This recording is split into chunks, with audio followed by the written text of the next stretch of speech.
അതില്ലേ, ഞാൻ ഈ ബസ് ആദ്യമായിട്ട് കാണുന്നത് കണ്ടോ. നമ്മുടെ സ്വന്തം KSRTCയുടെ പുതിയ വണ്ടിയായിരിക്കും. ഇപ്പം വാങ്ങിച്ചിട്ട് അധികം എന്തായാലും വർഷങ്ങളൊന്നും പഴക്കമില്ലാത്ത നല്ല അടിപൊളി വണ്ടിയാണ്.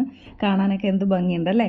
പക്ഷേ വണ്ടി പുതിയത് വാങ്ങും, എല്ലാം ഓക്കെ, നല്ല കാര്യങ്ങളാണ്, എല്ലാം നല്ല നല്ല കാര്യങ്ങൾ ചെയ്യുന്നുണ്ട്. ലോങ് ട്രിപ്പൊക്കെ പോകുന്നവർക്കൊക്കെ ഭയങ്കര യൂസ്ഫുള്ളായിട്ടുള്ള വണ്ടികളും ബസ്സുകളൊക്കെ നന്നായിട്ട് അടിപൊളിയായിട്ട് അവർ വാങ്ങുന്നുണ്ടോ എന്ന് പറയത്തില്ല. ആ വണ്ടി നന്നായിട്ട് മെയിൻ്റനൻസ് ചെയ്യുന്നുണ്ടോ എന്ന് ചോദിച്ചാൽ ഇല്ല എന്നാണ് പറയേണ്ടി വരുന്നത്. കാരണം ഈ വണ്ടി അധികം പഴക്കമൊന്നുമില്ലല്ലോ. വണ്ടി ബ്രേക്ക് പിടിക്കുമ്പോൾ ബ്രേക്ക് ലൈറ്റ് കത്തേ ഇല്ല ഈ വണ്ടി. അപ്പോൾ കുറച്ച് സമയമായി വണ്ടി നമ്മുടെ ഫ്രണ്ടിൽ തന്നെ ഉണ്ട്. ഭയങ്കര നന്നായിട്ട് തന്നെ വണ്ടി ഓടിക്കുന്നതൊക്കെ നല്ലതായിട്ട് തന്നെ നമ്മുടെ നോർമൽ സാധാരണ KSRTC ബസ് കാണിക്കുന്ന പോലുള്ള കാട്ടായങ്ങളൊന്നുമില്ല. സാധാ പോലെ വണ്ടി ഓടിച്ചുകൊണ്ട് പോകുന്നുണ്ട്. പക്ഷേ വണ്ടി ബ്രേക്ക് ചെയ്യുമ്പോൾ ബ്രേക്ക് ലൈറ്റ് കത്തുന്നില്ല എന്നുള്ളത് ഏറ്റവും വലിയ ഒരു തെറ്റായിട്ട് തന്നെ വേണേൽ പറയാം. കാരണം പുതിയ ബസ് കൂടിയാണ്.